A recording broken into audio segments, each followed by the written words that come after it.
Hello from Brussels, where I'm for the 7th Regional Committee meeting for Europe and other regions.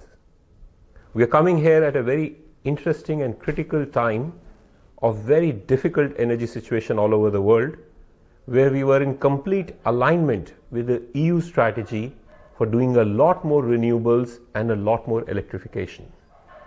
The EU Energy Commissioner, Dan Jorgensen, has been a big champion of doing electrify now, households, transport and industries. We discussed with private sector and EU Commission for Energy how can ISA deepen the engagement with European Union on electrify now, because a lot more electrification from 20 to 35% will involve a lot of solar and storage. We also discussed the important role of new technologies, whether it is circular economy, whether it is AI for energy, whether it is BIPV. Europe is a hub for deep academic excellence and research and development, where what can be developed in Europe has huge implications for absorption all over the ISA member countries. We also discussed the very critical role of supply chain diversification.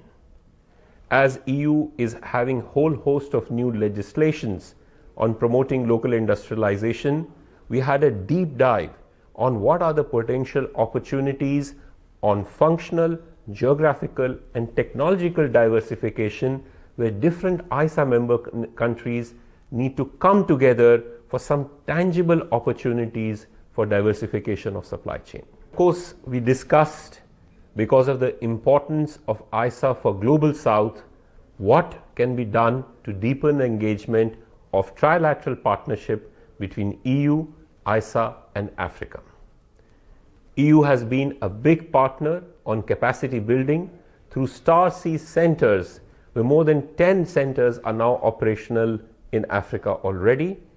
And we are looking at sustainability and deepening the engagement for training the trainers with EU support, along with UNIDO and member countries of France, Denmark and Italy. But there is also an opportunity of furthering that engagement through Africa Solar Facility that is being launched next month for 1:20 leverage of private sector investment for energy access in Africa, for looking at solarization of pumps, which is going to be a very important element of food security and energy security in Africa, and a broader solarizing Africa strategy that ISA is preparing. Today, in these times, Europe stands as a big climate champion and a promoter of renewable energy, and ISA and Europe, along with countries like India and Global South, have to take the much more leadership in these times to wean away from fossil fuels and gas, because the time for action is now. We look forward to deepening this engagement, as the future for solar along with EU and ISA is very bright. Thank you very much.